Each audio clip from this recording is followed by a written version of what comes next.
সবাইকে স্বাগতম আমাদের আজকের লাইভ প্রোগ্রামে। আমরা আজকে বাংলাদেশের একটি গুরুত্বপূর্ণ বিষয় নিয়ে কথা বলতে চাই। আমরা অবগত আছি আমাদের বাংলাদেশের মোট জনসংখ্যার প্রায় শতকরা 20% আহ, যাদের বয়স 10 থেকে 19 বছর শিশু কিশোর, এবং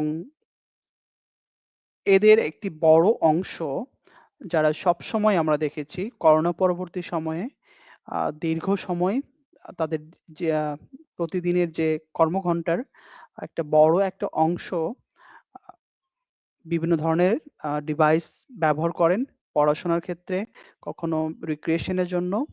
এবং গবেষণা বলছে যে আমাদের এই যে দৈনন্দিন জীবনে যে ব্যবহার, সেটির অতিরিক্ত ব্যবহার করেন আমাদের দেশের আ সেটির সংখ্যা একটু ভ্যারি করে প্রায় ২৮ থেকে ৬১%। তাহলে এই বিষয়গুলো নিয়ে আজকে আমরা আসলে কথা বলবো, এবং আমরা মূলত কথা বলবো এই ডিভাইস ডিপেন্ডেন্সি কি, কি দেখে আমরা চিনবো এবং এটার ইফেক্ট কি, এবং এখান থেকে আমরা আসলে কিভাবে উত্তরণ করতে পারি সেটার উপায় হিসেবে। এবং এসব বিষয়ে আমাদেরকে আজকে আমাদের সাথে আলোচনা করার জন্য আমাদের সঙ্গে উপস্থিত আছেন আবরার শাহরিয়ার। আ ওয়েলকাম।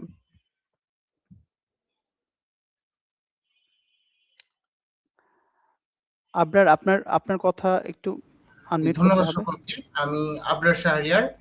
আমার অনার্স কমপ্লিট আছে সাইকোলজিতে এবং আমি মাস্টার্স করেছি ঢাকা বিশ্ববিদ্যালয়ের স্কুল সাইকোলজি থেকে। বর্তমানে আমি সিএস কেয়ার মিরপুর 11 এর একজন সাইকোলজিস্ট হিসেবে কর্মরত আছি। ধন্যবাদ। ওকে, ধন্যবাদ। আ সো আ আবরার, আমরা তো জানি যে আমাদের প্রতিদিনের যে কার্যক্রম এর সাথে বিভিন্ন ধরনের ডিভাইস ওতপ্রোতভাবে জড়িত। তাহলে জি। আপনারা কখন বলছেন যে এই যে ডিভাইস এবং এর উপর যে ডিপেন্ডেন্সি, এটাকে আপনারা আসলে কখন আ আপনাদের মতো করে এটাকে আ একটা সমস্যা হিসেবে দেখেন? সেটা এই মাত্রাটা ছাড়িয়ে যায় কখন আসলে? জি। আসলে ডিভাইস ডিপেন্ডেন্সির ব্যাপার যেটা, সেটা হচ্ছে সবসময় যে একে আমরা প্রবলেমেটিক এটা সংজ্ঞায়িত করতে পারি না। এটার একটা খুব বেসিক আসলে ২ টা কথা আছে। সেক্ষেত্রে হচ্ছে কেউ যদি তার মোবাইল ফোন অর্থাৎ ডিভাইস, এখানে ডিভাইসের মধ্যে আমরা কি বলতে পারি, মোবাইল ফোন হতে পারে, ট্যাব হতে পারে বা বিভিন্ন গেমিং প্ল্যাটফর্মস থাকতে পারে, PlayStation এই টাইপের জিনিসগুলো, কম্পিউটার, অনলাইনের যেসব ব্যাপারগুলো আছে, সেগুলো ছাড়া যদি সে থাকে তাহলে একজন শিশুর বা কিশোরের বা একজন শিক্ষার্থীর মানসিক অস্বস্তি, উদ্বেগ এবং বিরক্তি অনুভব হয়। সেখান থেকে মূলত আমরা এটাকে ডিভাইস ডিপেন্ডেন্সি বলতে পারি। তাছাড়া অ্যাবনর্মাল সাইকোলজির ভাষা অনুযায়ী একটা অ্যাবনর্মাল বিহেভিয়ার যেটা, সেটার খুব কমন এবং একটা জেনারেল একটা ফেনোমেনা বা সংজ্ঞা আছে। সেটা হচ্ছে যে যেই বিহেভিয়ারটা নরমাল নয় সেটা অ্যাবনর্মাল বিহেভিয়ার। তাহলে অ্যাবনর্মাল বিহেভিয়ারটা কি? অ্যাবনর্মাল বিহেভিয়ারটা হচ্ছে এই বিহেভিয়ারটা আপনার ডেইলি লাইফ এবং পারিপার্শ্বিক যেসব সিচুয়েশন সেগুলোকে মারাত্মকভাবে ক্ষতিগ্রস্ত করবে এবং প্রভাবিত করবে। সো আমরা যদি সব এই ইনফরমেশন গুলো একত্র করি, সেক্ষেত্রে যেটা বোঝা যাচ্ছে যে ডেইলি লাইফকে প্রবলেম করছে এবং এই মোবাইল ফোন বা ডিভাইস যেগুলো আছে সেগুলো ছাড়া মানসিক অস্বস্তি, উদ্বেগ এবং বিরক্তি অনুভব হলে তখন তাকে আমরা ডিভাইস ডিপেন্ডেন্সি যেমন বলতে পারি। সাধারণ ভাষায় বা জনসাধারণের মতে এটা অনেকটা মোবাইলের নেশা যেটা বলা হয় সেখান থেকে আসছে। আবার উইকিপিডিয়াতে একে সাধারণত প্রবলেমেটিক স্মার্টফোন ইউজ এই টার্মের সাথে সংজ্ঞায়িত করেছে আর কি। এবং এই টার্মটা মূলত সেম আর কি, মোবাইল ফোনের প্রতি মানসিক এবং হচ্ছে আচরণগত নির্ভরতাকে বোঝানো হয়েছে। ধন্যবাদ। ওকে, ধন্যবাদ। তাহলে মূলত আমরা যেটা দেখছি যে শিশু-কিশোররা এটা নিয়ে রিক্রিয়েশন এর জন্য করে। কিন্তু দেখা যায় এটার ব্যবহার মানে মাত্রাটা এতটা ছাড়িয়ে যায় যখন এটা তাদের বিরক্তিকর এবং উদ্বিগ্নতার একটা কারণ হয়। যেটাকে আপনারা যারা মেন্টাল হেলথ প্র্যাকটিস করছেন ওনারা বলছেন এটা হচ্ছে মেডিকেল ডিপেন্ডেন্সি এবং একটা প্রবলেমেটিক বিহেভিয়ার। আমরা আরেকটু জানতে চাই আসলে এটা সম্বন্ধে। আমরা আসলে কখন কি চিহ্ন দেখে বুঝবো যে একজন শিশু বা কিশোর বা একজন ছাত্র এই ডিভাইস ডিপেন্ডেন্সিতে ভুগছেন? খুব সুন্দর একটা প্রশ্ন হয়েছে। আ এক্ষেত্রে হচ্ছে আমি ডিভাইস ডিপেন্ডেন্সির যে সংজ্ঞাটা দিয়েছি বা সংজ্ঞাটা নিয়ে আলোচনা করেছি, আ সেইখানে হচ্ছে এটার সূত্রটা আছে। সূত্রটা হুম, কি? হুম, ফোন ছাড়া হচ্ছে মানসিক অস্বস্তি থাকবে, ভাল লাগবে না, বিরক্তি তৈরি হবে, চিন্তা, টেনশন তৈরি হবে। আবার FOMO যেটা fear of missing out information এগুলো ফিল হবে। হুম, তারপর হচ্ছে হুম, প্রবলেমেটিক বিহেভিয়ার এর সংজ্ঞা যেটা বলেছিলাম যে ডেইলি লাইফ স্কিলকে হ্যাম্পার করবে। এগুলো হচ্ছে সূত্র বা থিওরি। তো হুম, এই থিওরি ধরে যদি আমরা লক্ষণের দিকে এগিয়ে যাই তাহলে প্রথম হচ্ছে আমরা বিহেভিয়ারের দিকে একটু খেয়াল করতে পারি। বিহেভিয়ার কি হতে পারে? যেমন কান্না, বিরক্তি, তারপর হচ্ছে তীব্র রাগ এরকম ফিল হতে এরকম করতে পারে। তারপর আপনি ফোন ইউজ করতে দিচ্ছেন না, সে হচ্ছে লুকিয়ে, লুকিয়ে হয়তোবা সে গেম ব্যবহার করছে বা ফোন ডিভাইস এগুলো ব্যবহার করছে। হুম, পড়াশোনার হুম, বা রেগুলার যে মানে daily duties, daily life skill গুলো সেগুলো হচ্ছে সে এড়িয়ে গিয়ে শুধুমাত্র ফোনের দিকেই সে সময়টা স্বাভাবিকের তুলনায় অনেক বেশি দিচ্ছে। তারপর যদি আমরা সামাজিক আচরণের দিকে তাকাই, তাহলে সেক্ষেত্রে দেখা যায় সামাজিক আচরণের কিছু প্রভাব আছে।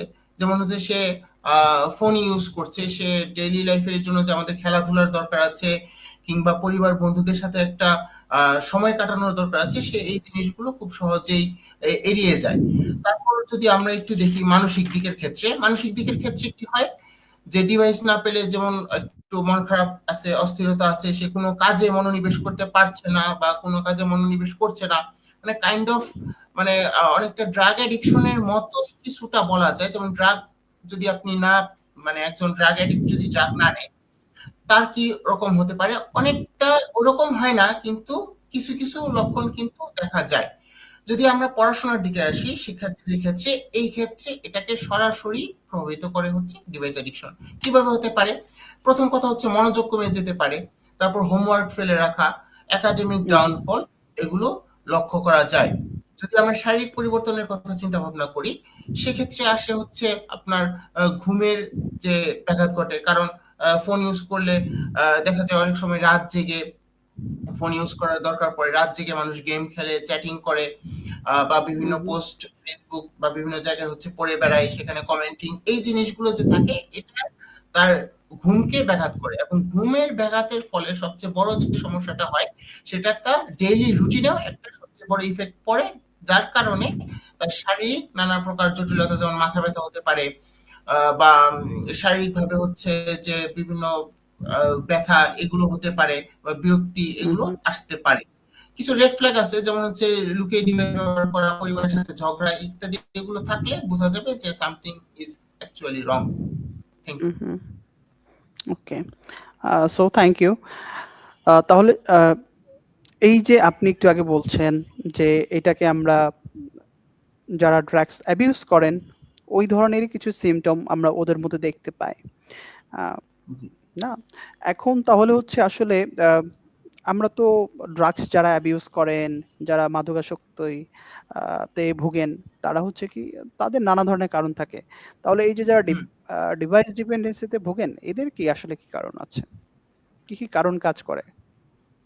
জি। এটা এই ক্ষেত্রে বেশ কিছু কারণ রয়েছে। প্রথম কথা যদি বলি, শিশু এবং কিশোরদের বিশেষ করে শিক্ষার্থী যারা থাকেন, তাদের যদি আমরা ব্রেইন ডেভেলপমেন্ট এসব জিনিসগুলো চিন্তা করি, সেক্ষেত্রে ডোপামিন নিউরোট্রান্সমিটারের ভূমিকা অপরিসীম। ডোপামিন নিউরোট্রান্সমিটার আমাদের কি করে? আমাদের যেটা করে সেটা হচ্ছে আমাদের আনন্দ লাভে সহায়তা করে। এবং এই প্রথম কারণ হচ্ছে এই ডিভাইসগুলো হচ্ছে আমাদের দ্রুত আনন্দ দেওয়ার মাধ্যম।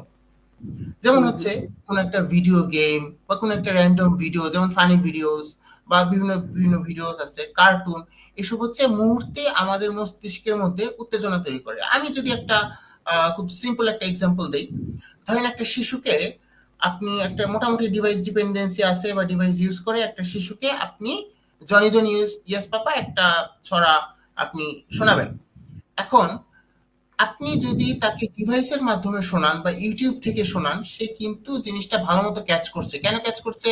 ওইখানে বিভিন্ন রিলেটেড সাউন্ড আছে, বিভিন্ন দৃশ্যায়ন আছে। এই জন্য কিন্তু তার মধ্যে ওই আনন্দ পাওয়ার যে প্রবণতাটা বেশি। কিন্তু এই সেম জিনিসটাই আপনি যতই মুখভঙ্গি করে বলেন, সে কিন্তু এটাকে কম নিবে। তো এই যে দ্রুত আনন্দ দেওয়ার যে ব্যাপারটা, সেক্ষেত্রে হুম, কিন্তু হুম, আছে। আরেকটা কারণ আছে, দ্বিতীয় কারণ, যেটা হচ্ছে যে অনেক সময় শিশুরা বা কিশোররা, ছাত্ররা বোর হয়ে যায়, শিক্ষার্থীরা বোর হয়ে যেতে পারে। এখন বোরডম কিভাবে আমরা ম্যানেজ করতে পারি, কিভাবে আমাদের সেলফ রেগুলেশন এর ব্যাপার আছে, বা কিভাবে আমরা সেলফ স্যাটিসফ্যাকশন বা এই জিনিসগুলো নিয়ে কাজ করতে পারি, এই ব্যাপারগুলো কিন্তু তারা যথেষ্ট ট্রেন্ড না যদি বাংলাদেশি পার্সপেক্টিভ থেকে চিন্তা করি। তো এই বোর্ডম কিভাবে কাটাতে হবে সেই বিবেচনা করে তার ফোন ইউজ করলে ভালো লাগে, এটা একটা কারণ। হুম, হুম, হুম, তৃতীয় কারণ যেটা হতে পারে, যে যেহেতু গেম বা হচ্ছে সোশ্যাল মিডিয়া যেসব অ্যাপস গুলো আছে, অ্যাপগুলোর ডিজাইন কিন্তু খুব গুরুত্বপূর্ণ ভূমিকা রাখে। আমি যদি গেমের কথা বলি, যে কোনো গেমেই কিন্তু তিনটা জিনিস খুব কমন। কি হইতে পারে? রিওয়ার্ডিং সিস্টেম, তারপর হুম, আছে হচ্ছে লেভেল আপ করা। আপনি যত লেভেল আপ করবেন আপনার রিওয়ার্ডিং সিস্টেম তত বেটার হবে এবং আপনি তত পাওয়ারফুল হবেন। তারপর হচ্ছে হুম, এই যে ভিজুয়াল যে একটা ব্যাপারগুলো আছে, এই জিনিসগুলো হচ্ছে আপনাকে ডিভাইসের মধ্যে যেসব অ্যাপস বা গেমস আছে সেক্ষেত্রে এটা প্রোভাইড করছে। এগুলো শিশু কিশোরদের জন্য কিন্তু অত্যন্ত আকর্ষণীয় হয়ে দাঁড়ায়।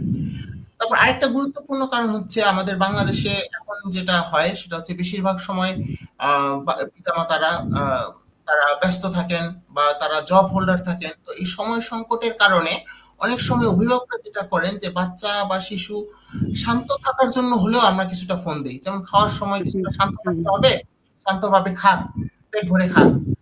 বা এখন আমার অফিসের কাজ আছে, বা দূর ঘ্যান ঘ্যান ভালো লাগতেছে না, সারাদিন আমি অফিস করে আসছি, বা নে মোবাইলটা নিয়ে বাবা তুই শান্ত থাক।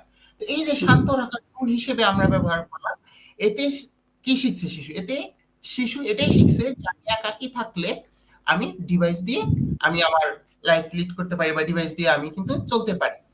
আবার যদি শিশুর চারপাশে খেলার সুযোগ কম থাকে, ঢাকা শহরের পরিস্থিতি যদি আপনি দেখেন, যে এই যে ঘন ঘন বিল্ডিং, শিশুদের খেলার সুযোগ যথেষ্ট কম, মানসম্মত খেলাধুলা নেই, এই জিনিসগুলা, বাইরে যাওয়ার পরিবেশ নেই, শিশুদের নানা প্রেশার থাকে শিশু কিশোরদের। তো তখন তারা হচ্ছে কি একটু টাইম পেলে একটু ডিভাইসের দিকে তারা চলে যায়। আবার কিছু কিছু ক্ষেত্রে আবেগ নিয়ন্ত্রণের জন্য হচ্ছে ডিভাইস ব্যবহার করা যায়। যেমন হচ্ছে কারো যদি খারাপ লাগে, যেমন কিশোরদের এই বিষয়টা হয়, যে কিশোর বয়সে খারাপ লাগা ভালো লাগার অনেক কিছুই কাজ করে।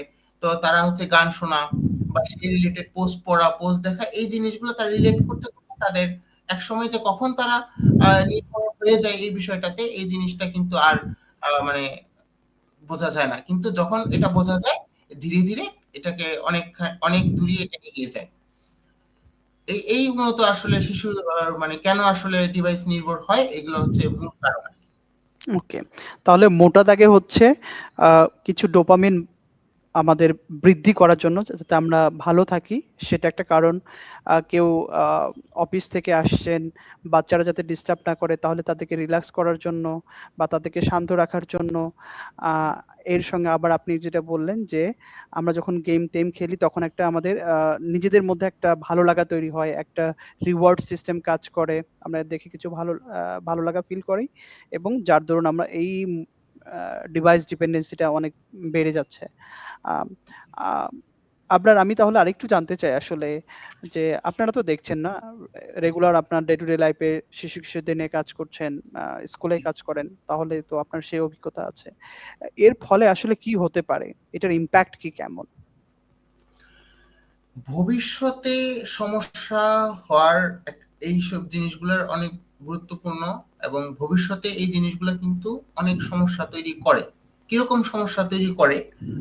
যদি আপনি একটা শিশুর ডেভেলপমেন্ট চিন্তা করেন, শিশুর পার্সোনালিটি ডেভেলপমেন্ট কিন্তু আস্তে আস্তে তৈরি হয়। এটা এরকম ভাবে না যে আমি শিশুটা বড় হয়েছে, আমি তাকে শিখালাম এবং সেই অনুযায়ী সে আচরণ করা শুরু করলো, ব্যাপারটা তা কিন্তু নয়। এই পার্সোনালিটি যে ডেভেলপ হয়, এই ডেভেলপমেন্টের সময়টাতে যদি সে ডিভাইস ব্যবহার করে এবং এই ডিভাইসের প্রতি তার যদি ডিপেন্ডেন্সি থাকে এবং এতে যদি কন্ট্রোল না থাকে, এটা কিন্তু তার পার্সোনালিটিতে সবচেয়ে বড় প্রভাব পড়ে। যেমন সব থেকে কমন যে ফিচারটা আমাদের সামনে আসে শিশু কিশোরদের নিয়ে, সেটা হচ্ছে হাইপার অ্যাক্টিভিটি। তো হাইপার অ্যাক্টিভিটিটা কিরকম হয়?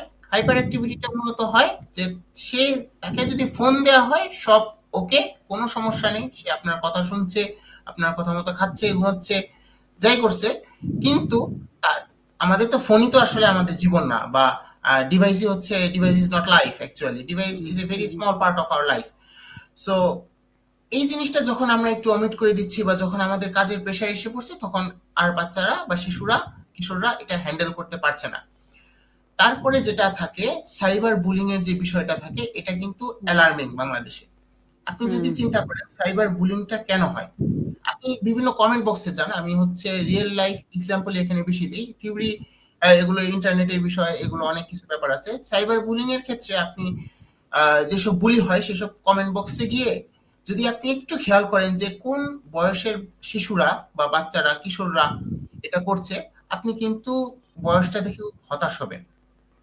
এবং এই বয়সটা খুব সম্ভবত 18-র আশেপাশে হবে।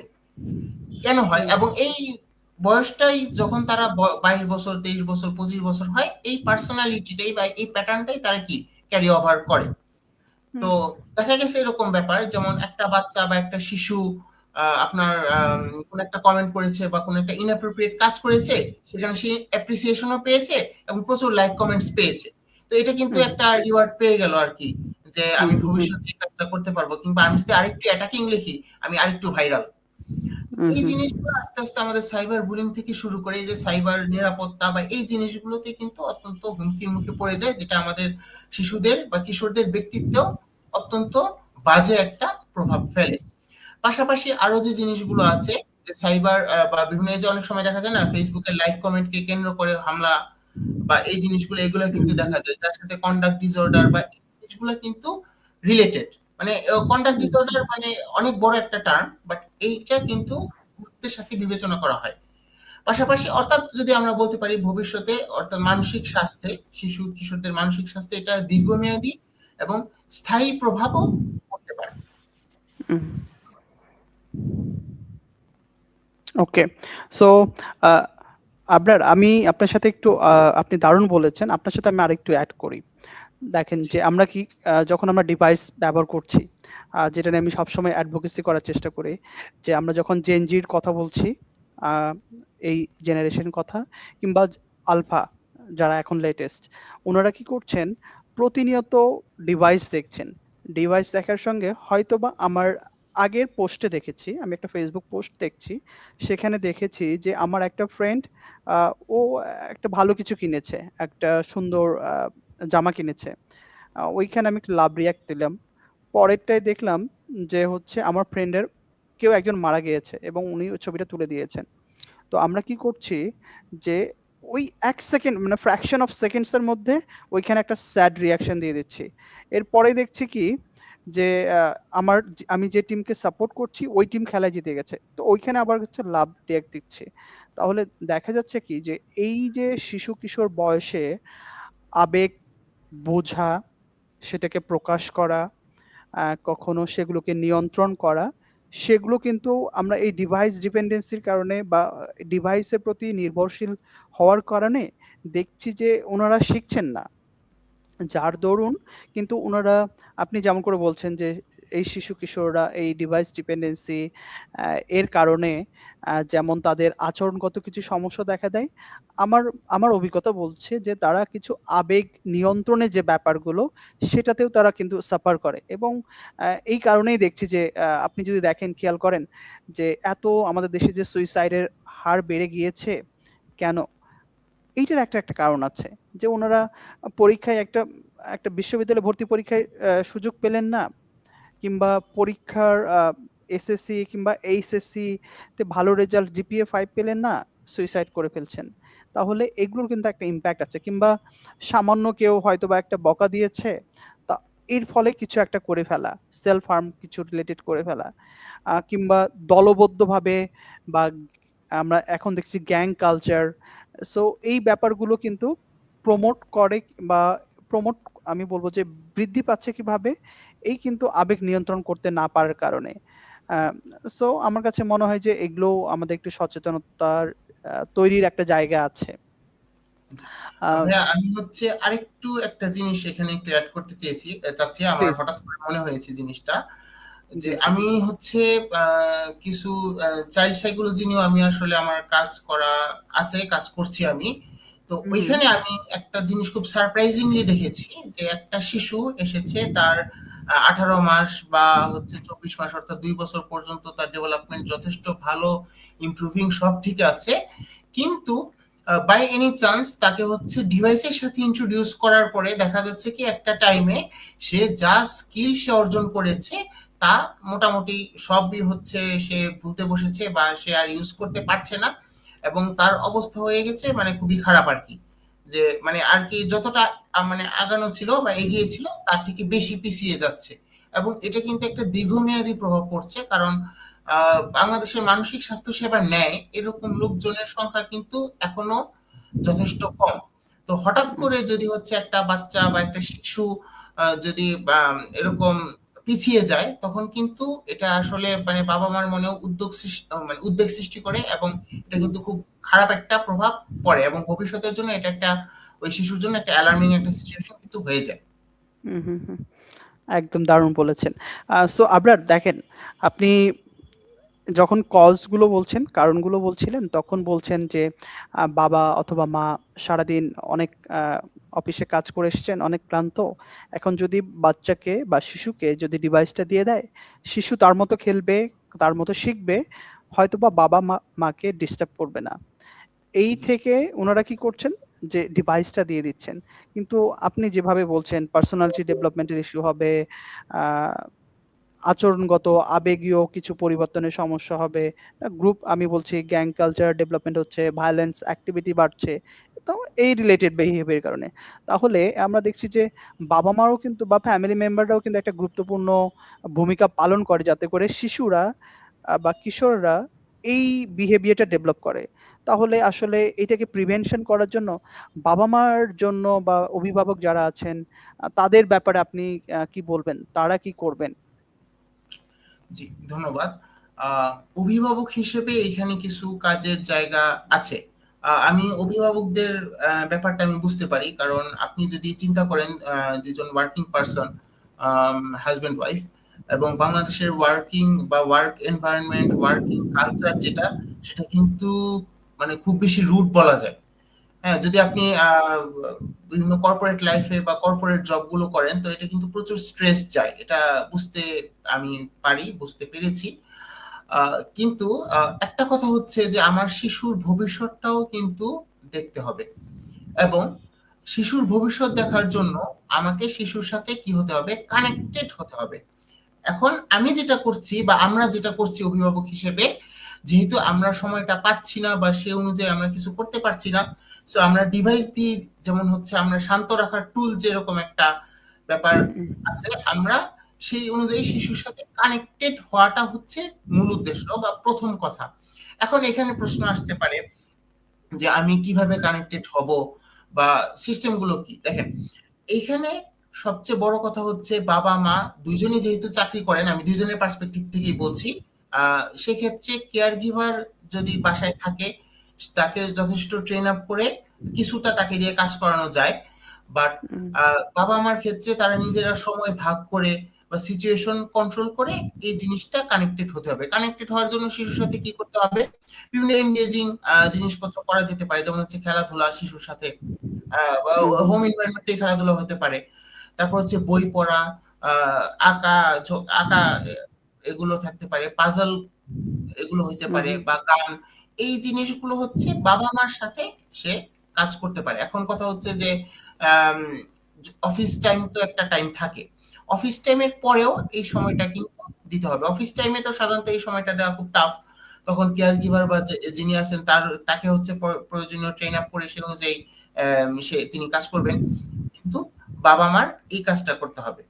যে যতটুকুই আমি সময় পাচ্ছি, কিছুটা সময় হলেও আমি যাতে আমার শিশুর সাথে আমি একটা কোয়ালিটি টাইম স্পেন্ড করতে পারি, এবং এটা শিশুর মানসিক বিকাশে অত্যন্ত গুরুত্বপূর্ণ ভূমিকা রাখবে। পাশাপাশি অ্যাটাচমেন্ট থিওরি এখানে আছে, সিকিউর অ্যাটাচমেন্ট। এই ক্ষেত্রেও একটা অগ্রগামী ভূমিকা রাখবে। হুম, তারপরে যেমন বিভিন্ন রুলস তৈরি করা যায় ঘরের মধ্যে। যেমন আমরা খাওয়ার সময় একসাথে খাবো, ঘুমানোর হুম, সময় হুম, একসাথে ঘুমাবো। এই জিনিসগুলো আগে থেকেই তৈরি করতে হবে। মানে ব্যাপারটা আমি একটু এটা পরে বলব। তারপরে আরেকটা জিনিস আছে, যেমন শিশুর স্ক্রিন টাইমটা প্রতিদিন কয় ঘন্টা হবে বা কতটুকু সময় হবে, সেটা আগে থেকে ঠিক করে সে অনুযায়ী প্র্যাকটিস করা। আর সবথেকে হুম, বড় হুম, যে বিষয়টা আছে যে আম শিশুরা কিন্তু যেটা হয় যে তারা কিন্তু খুব অনুকরণ পছন্দ করে মডেলিং। এখন হুম, যদি হুম, এরকম হয় যে বাবা-মা নিজেই হচ্ছে অফিস থেকে এসেছেন, অফিস থেকে আসার পরে তারা নিজেরাই ফোন ইউজ করছেন। তো শিশু তো দেখে শিখবে ওটাই। তাই না? তো সেই অনুযায়ী আমাদের যেটা করতে হবে বা বাবা-মার জন্য যেটা করতে হবে শিশুর সাথে কোয়ালিটি টাইম স্পেন্ড করার মাধ্যমে এবং আমরা যেটা আসলে শিশুকে দেখাচ্ছি শিশু সেটাই শিখবে। এটা যদি আমরা বিশ্বাস করতে পারি তাহলে আস্তে, আস্তে আমরা শিশুর সাথে কানেক্টেড হতে পারবো এবং তাদের মানসিক এবং সামাজিক, শারীরিক বিকাশে খুব গুরুত্বপূর্ণ ভূমিকা রাখতে পারবো। তারপর আরেকটা বিষয় আছে। সবথেকে বড় কথা হচ্ছে এক্ষেত্রে আমাদের ধৈর্যটা থাকা দরকার। হুম, হুম, ধৈর্য আসলে এটা একদিন দুদিনের ব্যাপার না। বা যদি শিশু ১ম থেকে এই কাজটা করা যায় সেক্ষেত্রে খুব ভালো। কিন্তু ডিভাইস ডিপেন্ডেন্সি একবার হয়ে গেলে আপনাকে অত্যন্ত ধৈর্য ধরে প্রয়োজনে প্রফেশনাল সাইকোলজিস্টদের হেল্প নিয়ে এটাকে আপনার এগিয়ে নিয়ে যেতে হবে। হুম, হুম। আমরা যত বেশি সময় শিশুর সাথে কাটাবো তারা তত হচ্ছে মানে স্ক্রিনের দিকে কম ঝুঁকবে বা ডিভাইসের দিকে কম ঝুঁকবে এবং তারা পারিপার্শ্বিক এবং সামাজিক পরিবেশ সম্পর্কে ভালো ধারণা লাভ করবে। জি, ধন্যবাদ। ওকে। সো আপনার শেষ কথার যে আ বিষয়টা ছিল যে শিশুরা অনুকরণ প্রিয়। আপনি জানেন যে আলবার্ট বান্দুরার নাম যারা জি, যিনি আ সামাজিক শিক্ষা কিংবা সোশ্যাল লার্নিং থিওরি কিংবা মডেল লার্নিং থিওরি না? এটা মডেলিং নিয়ে অনেক, অনেক কাজ করেছেন। সো উনার একটা স্টাডির কথা আমার জাস্ট মনে পড়ল যে বুবু ডল যে আ যে এক্সপেরিমেন্ট না? ওইখানে দেখা গেছে কি যখন শিশুদেরকে অ্যা ২ টা গ্রুপে ভাগ করা হয়েছিল। এক্সপেরিমেন্টাল গ্রুপ এবং কন্ট্রোল গ্রুপ। মানে ২ টা গ্রুপ। তো একটা গ্রুপকে কি করতে দেয়া হয়েছিল যে ওই ডলকে একটু অ্যাফেকশন শো করা, একটু ভালোবাসা শো করা, খেলা এটা দেখতে মানে দেয়া হয়েছিল দেখতে।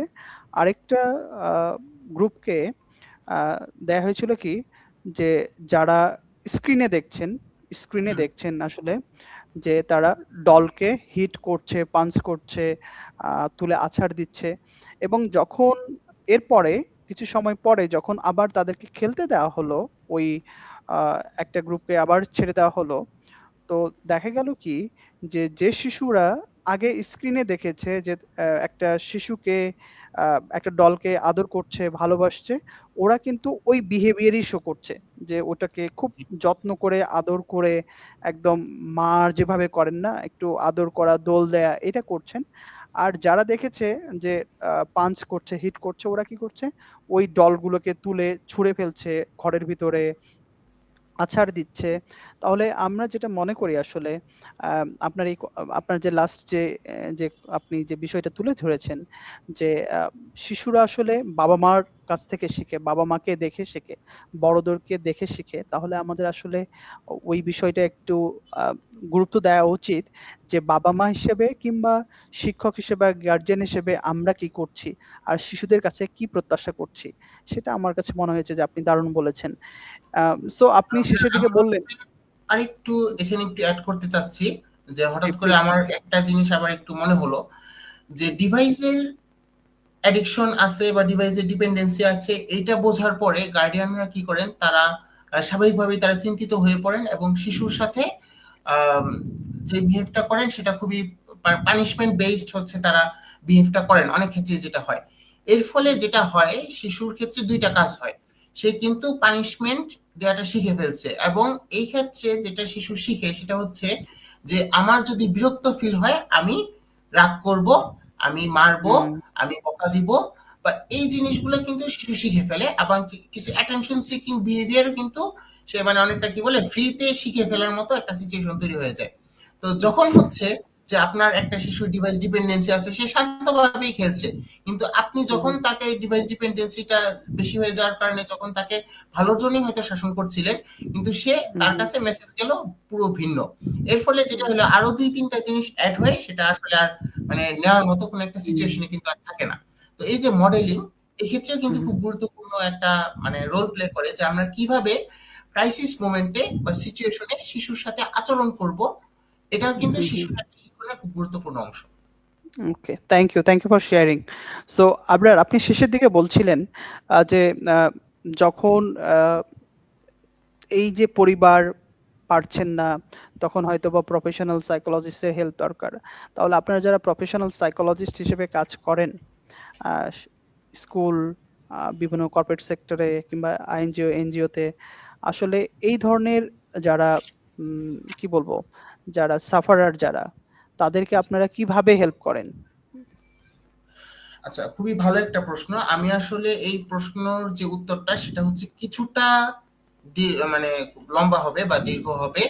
তো আমি আসলে ২ টা ভাগে আমি আসলে প্রশ্নের উত্তরটা আমি আসলে দিতে চাচ্ছি। ১ম কথা হচ্ছে থিওরিটিক্যাল যেসব কথাবার্তা বা আম ইকুয়েশন বা সূত্র সে অনুযায়ী আমি কথা বলব। আর দ্বিতীয়ত আমি একটা আমার কেস একটা এক্সাম্পল দিব যেখানে আমি নিজে কাজ করেছি এবং মানে কি হয়েছে, আমি কিভাবে করেছি সেটার একটা প্রতিফলন আমি হচ্ছে এখানে তুলে ধরার চেষ্টা করব। প্রথম কথা, আমি যদি ডিভাইস ডিপেন্ডেন্সি সংজ্ঞাতে আমি ফিরে যাই, তো আমি কিন্তু বলেছিলাম যে সব ডিভাইস যে ব্যবহার বা সবকিছুকেই যে আমরা আসক্তি বলি তা কিন্তু না। কি আসক্তি? সেটা হচ্ছে যে ডেইলি লাইফকে হ্যাম্পার করছে এবং তার হচ্ছে ডিস্টার্ব হচ্ছে, এগুলো আমি বলেছি। তো এখন এটা হচ্ছে যে যদি তার ডেইলি লাইফকে সে আর ম্যানেজ করতে পারছে না এবং গার্ডিয়ান বা যারা হচ্ছেন কেয়ার গিভার আছেন তাদের ক্ষেত্রে আর সম্ভব হচ্ছে না, সেক্ষেত্রে প্রফেশনাল সাইকোলজিস্টদের হেল্প নেওয়া বা সাহায্য নেওয়া অত্যন্ত জরুরি হয়ে পড়ে। রেড ফ্ল্যাগ গুলো বর্ণনা করা হয়েছে, বা শিশুর আবেগ নিয়ন্ত্রণের সমস্যা এগুলো যদি থাকে সেক্ষেত্রে প্রফেশনাল মনোবিজ্ঞানীর সাহায্য নেওয়া খুব গুরুত্বপূর্ণ। ইদানিং একটা প্রাসঙ্গিক ভাবে আমি বলে রাখি, খুব একটা ট্রেন্ড বা একটা ইয়ে আছে যে বিভিন্ন প্রকার ভিডিও দেখে ট্রাই করেন, বাবা মায়েরা ট্রাই করেন। এটা খুবই ভালো, তাদের অ্যাওয়ারনেস আছে, আমি তাদের অ্যাওয়ারনেস এর প্রতি যথেষ্ট সম্মান জানাই। কিন্তু ভিডিও দেখে সলভ করার মতো এটা ব্যাপার না। কেন এটা ব্যাপার না? কারণ হচ্ছে ভিডিও দেখে আপনি একটা সাইকো এডুকেশন পাবেন, কিন্তু একজন প্রফেশনাল সাইকোলজিস্ট এটাকে কোন স্কেলে অ্যাপ্লাই করতে হবে সে কিন্তু এটা বুঝতে পারবে। যেমন আপনি যদি দেখেন, আমরা কিন্তু এখানে অলওয়েজ বলতেছি যে ইভেন এই ভিডিও যখন মানে এই ভিডিও পাবলিশড আছে, তো এই ভিডিওতেও অনেক ডিভাইস নিয়ে কথা বলা হয়েছে, বা এখন আমি বলবো যে কি জিনিস করা যায়। আপনি ইউটিউবে সার্চ দিয়ে আপনি অনেক কিছু রিসোর্স বের করে আপনি একটা নিজেই প্ল্যান তৈরি করে এগিয়ে যেতে পারবেন। কিন্তু কোন স্কেলে এবং কিভাবে এবং কোন সময়ে কোন ইন্টারভেনশনটা দিতে হবে এর জন্য আপনার প্রফেশনাল সাইকোলজিস্ট অবশ্যই দরকার। আপনি ভিডিও দেখেন হুম, আপনার এর জন্য, সাইকো এডুকেশনের জন্য, কিন্তু এক্ষেত্রে আপনার সীমাবদ্ধতাটা হচ্ছে প্রফেশনাল সাইকোলজিস্ট আপনাকে হেল্প করবে কি করা যাবে এবং কোন সময় কি করতে হবে। তো একজন প্রফেশনাল সাইকোলজিস্টের কাজ কি হবে একজন ডিভাইস ডিপেন্ডেন্ট একটা শিশু, কিশোর অথবা একজন স্টুডেন্টের জন্য? প্রথমে তিনি যেটা ট্রাই করবেন সেটা হচ্ছে যে এটার পরিস্থিতি বা মাত্রাটা কিরকম, কত ঘন্টা সে ফোন ইউজ করে, কিংবা ফোন ইউজ করা সে থাকতে পারছে কিনা, বা কতটুকু থাকতে পারছে, কি রিয়াকশন হয়। এটা অনেক বিভিন্ন স্কেল আছে, যেমন ইন্টারনেট অ্যাডিকশন টেস্ট, আইইটি দিয়ে ইন্টারনেট এটা টেস্ট করা হুম, যায়, বা এরকম কিছু বিহেভিয়ারাল অবজারভেশন আছে। পাশাপাশি বিভিন্ন সেন্টার যেমন আমাদের হিলিং হার্টেও হচ্ছে যে অ্যাসেসমেন্টের জন্য কিন্তু সুযোগ আছে। এই অ্যাসেসমেন্ট গুলো একজন প্রফেশনাল সাইকোলজিস্ট করেন, বা তার কাছে যদি পর্যাপ্ত টুলস না থাকে তিনি রেফার করে এই অ্যাসেসমেন্ট গুলো নেন আর কি। তো এইটা নেওয়ার পরে তারপরে তিনি একটা ইন্টারভেনশন প্ল্যান তৈরি করেন। এখন ইন্টারভেনশন প্ল্যানটা কিরকম? এখানে ২ টা টেকনিক কাজ করে। প্রথম টেকনিকটা হচ্ছে এবিএ বা অ্যাপ্লাইড বিহেভিয়ার অ্যানালাইসিস।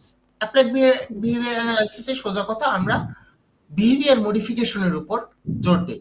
এখানে হুম, মানুষের হায়ার থিংকিং প্রসেস বা হায়ার মেন্টাল প্রসেস যেটা, সেটা নিয়ে কাজ করা হয় কিছুটা, কিন্তু বিহেভিয়ার মডিফিকেশন থেকে মূল লক্ষ্য। এবং হুম, হুম, এই এবিএ এবিএটা আপনার শিশুদের জন্য সবথেকে বেশি উপযোগী। এবিএ ভিত্তিক বিহেভিয়ার ইন্টারভেনশন দেওয়ার পাশাপাশি সিবিটি বা কগনিটিভ বিহেভিয়ার থেরাপির কিছু টেকনিক অ্যাপ্লাই করা যায়। এক্ষেত্রে আমি হচ্ছে একটা রেফারেন্স দিব।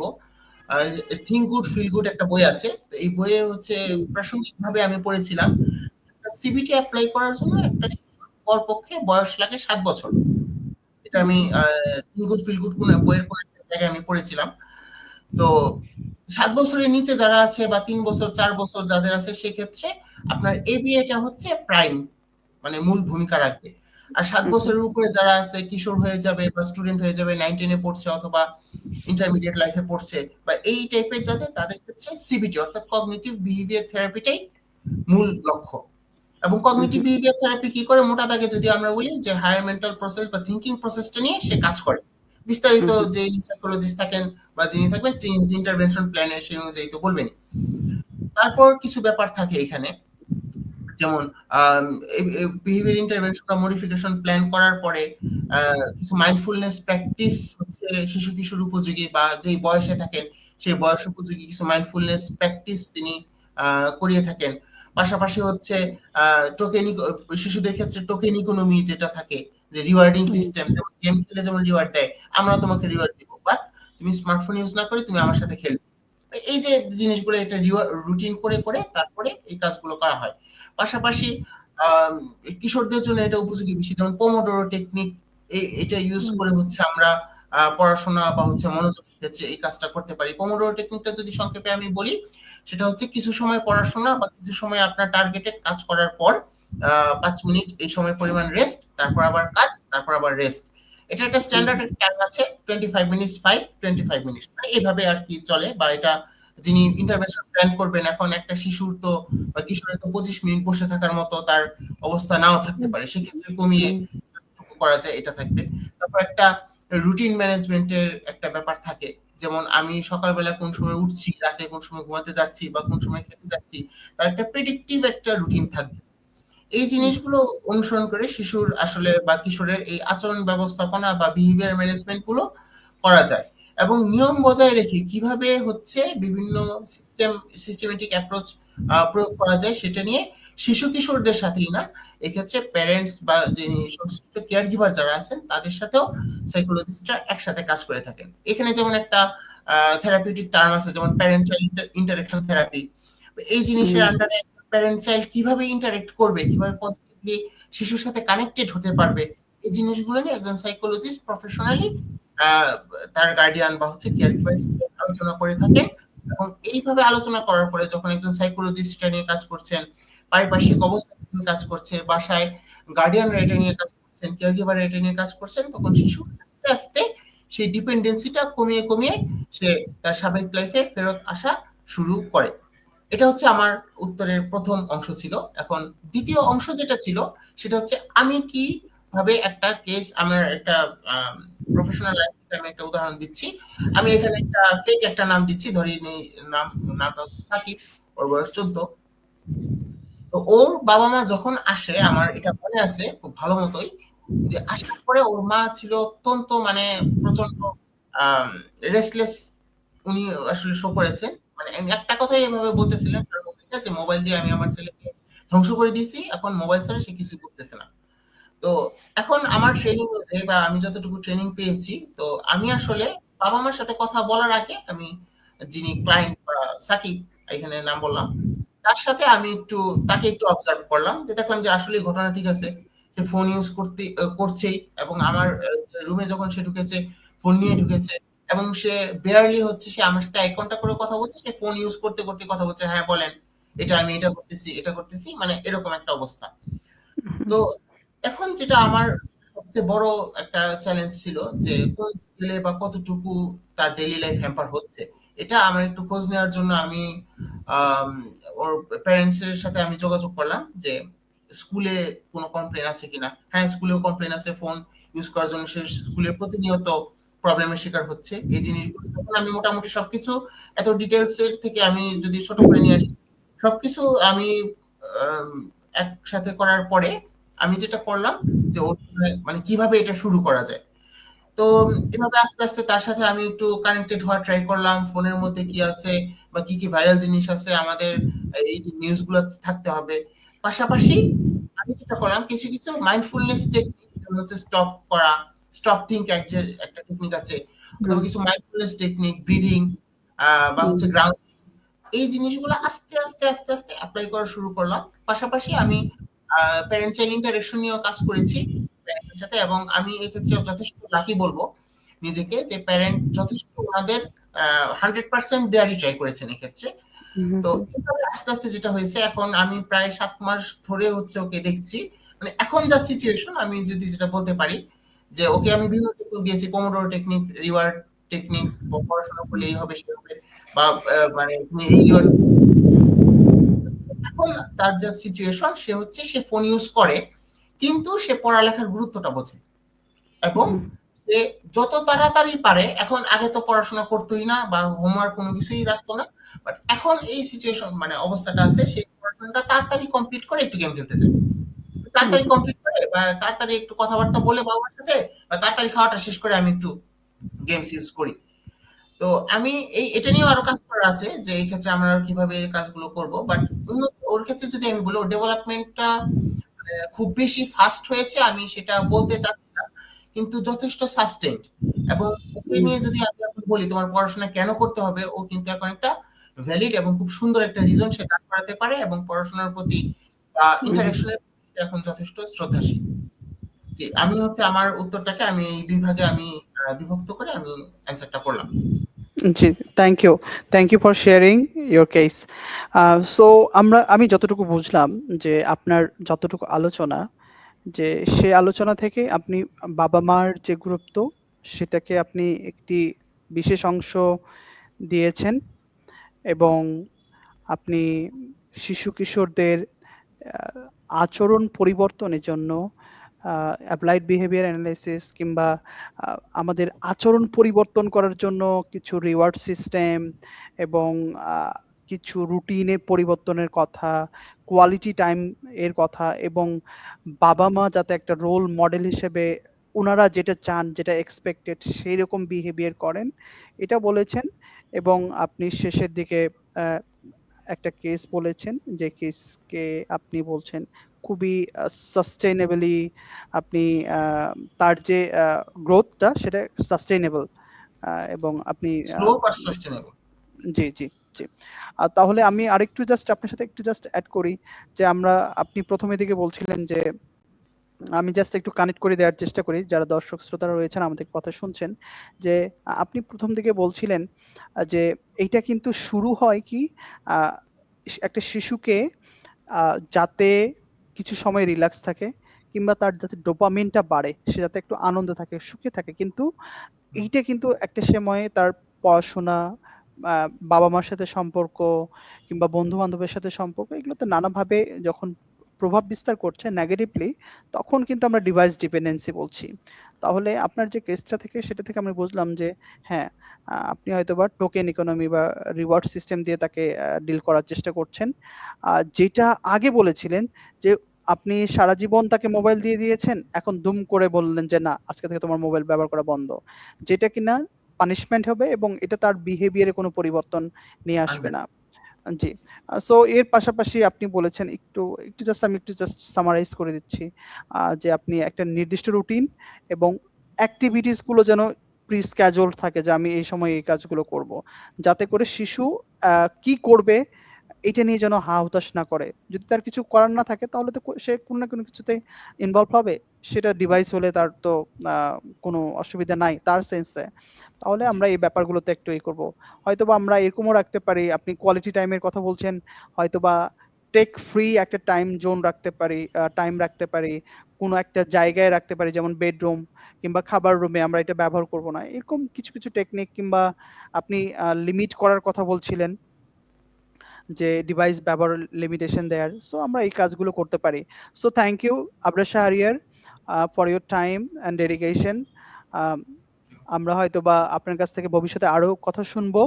আ যারা আমাদের কথা শুনছেন, আমি দর্শক শ্রোতাদেরকে ধন্যবাদ জানাই যে আপনারা এত দীর্ঘ সময় আ আমাদের কথা শুনছেন, আমাদেরকে আ আপনি প্রশ্ন করছেন। আমি সেজন্য আপনাদের প্রতি কৃতজ্ঞ। আ আমরা চেষ্টা করব এইরকম ভবিষ্যতে আরো যে বিষয়গুলো বাবা-মা হিসেবে কিংবা শিক্ষক হিসেবে আ চ্যালেঞ্জ ফেস করেন সেগুলো নিয়ে আমরা কথা বলতে, এবং যাতে করে মেন্টাল হেলথ কে যেন, আমরা যেটা জানি যে মেন্টাল হেলথ শুধুমাত্র ঢাকা কেন্দ্রিক না, কিন্তু যেন এটার এক প্রসার লাভটা যেন একদম সুদূর গ্রাম পর্যন্ত চলে যায়, সে প্রচেষ্টায় আমরা কাজ করে যাচ্ছি। এবং আমরা আগামীতেও যে আরো এমন বিষয় নিয়ে কথা বলবো। সেই পর্যন্ত ভালো থাকবেন। Abrar, thank you for your time again. Welcome ভাইয়া। Thank you. জি, জি। সবাই ভালো থাকবেন, এবং পরবর্তী বৃহ আ বৃহস্পতিবারে আবার আমাদের কথা কোনো টপিক শোনার জন্য সকলকে আমন্ত্রণ জানিয়ে এখানেই শেষ করছি। ধন্যবাদ সকলকে।